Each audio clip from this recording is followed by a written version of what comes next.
So, you want to increase your sales, eh? Well, what we are about to embark on today will seem so simple, but you will wish you did it sooner.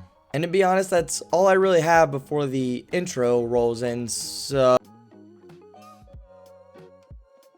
welcome one and all to another Starnet worldwide commercial flooring video. I'm your host Tanner McHugh, and welcome back to what the heck is growing your sales in flooring. Well, there is of course the textbook definition that we all know and love, and by textbook definition I mean a bunch of definitions that I scrambled together and put it into my own words. My textbook definition goes as helping other people by filling their need with your product or service, otherwise known as sales. Everyone is always trying to boost sales, but what does that really mean besides trying to make a profit so you can get that nice Christmas bonus to your employees? However, sometimes when you get trapped in the rat race of life or even work, you could really get stuck in your own way and almost keep doing the same thing over and over again that might boost sales this much, but at the end of the day, you'll eventually stop losing that profit that you love so much. Or maybe heck, you're even a starting salesman and you're just really trying to build your overall sales network. Well, either way, no matter where you are in your sales journey, especially in the commercial flooring space, we are going to cover some easy tricks and tips to help you grow your overall sales, along with helping yourself grow, your business grow, and everything in between. So let's do it, people. So everyone always says with sales, and normally what they start with is relationships.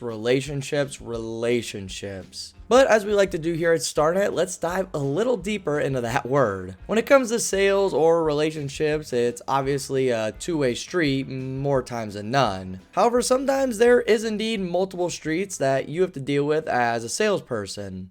The main person you talk to might not be the final decision maker in giving you that money exchange to then give them the product or service. So you might need to balance multiple relationships all within one sale, and that's really up to you to figure out who the decision maker is within that process. Because it goes a long way if you have a relationship with everyone in that decision making process, and I think we can all see that. And to be honest, it's 2025 and most people have been around long enough to know sales is really just all communication and relationships. However, here's what I really think. There's two key pillars that you need to follow, whether it's a good relationship, a bad relationship, a new relationship, and anything in between there. First being having really good customer service. Now, I don't mean always sending them to your customer service hotline or that individual. I mean as the salesperson having good customer relationships with your clients, because you're normally the first line of defense when it comes to that. I think forming good relationships within the sales process all falls back on great customer service and going through high and low moments with your clients.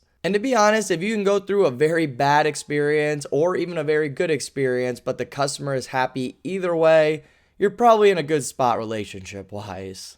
And ultimately, it all leans back on communication when we really think about it, knowing when to over-communicate when things aren't going right, or maybe under-communicate even.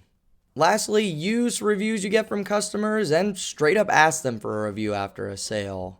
Especially when a large project is done, there's just going to be reviews from somebody and taking the positives and the negatives about yourself. In the marketing world, it honestly gives you great taglines and great things to grow from. In the commercial flooring world, it obviously can help you in a lot of big ways, especially on these huge projects. And it can also help improve the sales relationship on things you need to fix with that customer, and I'm sure you're doing it with a lot of other customers too. And the biggest thing for me with understanding reviews or constructive criticism is ultimately you'll just see things in a new light, which I think we all could see, especially when we get trapped in that rat race of life. Ah yes, the big thing that everyone is always talking about, and that is the online presence of your business. In an industry that is very cradle to grave and super word of mouth, it makes sense that an online presence might not be at the top of mind. Which kind of all leads back to what I was talking about earlier in the video. Being stuck in your own way that yes, brought a lot of success, but not wanting to really expand your business. Breaking that plateau and finding business that you never really knew existed.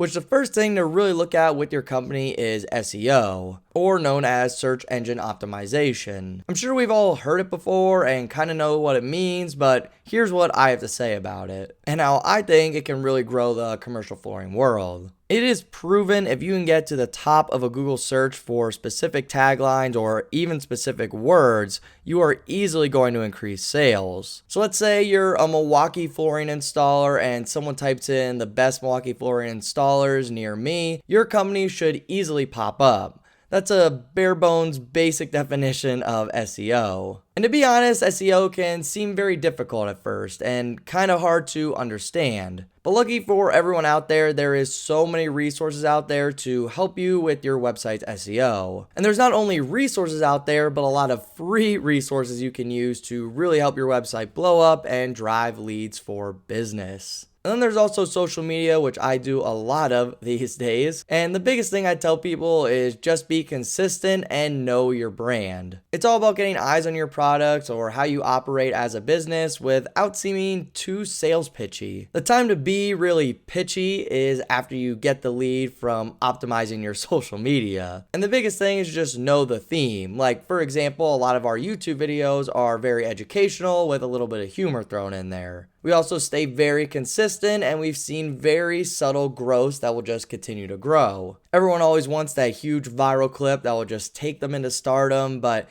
if you look at a lot of huge channels, that's not really how it worked. They just kept posting and got better and better with each video. It might seem like a lot of work, but if you know your theme, stay consistent, and find an area where you could just post content easily, it's very doable. Because ultimately, quality is indeed how it looks, but quality can also be the information you share with your exact audience. So understand your niche that you are in and help yourself by making some content to drive those leads. Well, everyone, here we are, the section where you can leave me some comments down below with any questions you might have on growing your commercial flooring sales. Heck, even if you're in residential, hit me up. Maybe I'll have some nice insights for you all too. Also, if you learn anything throughout this video or throughout our channel when peeking around, be sure to subscribe and definitely like this video, because sales, to be honest, is as old as time and it's constantly evolving. You don't want your competitors to get ahead of you while you're letting some of these tactics sit on the back burner while you're just stuck in your day-to-day work life. So take advantage of some of these tips, make them easy for you,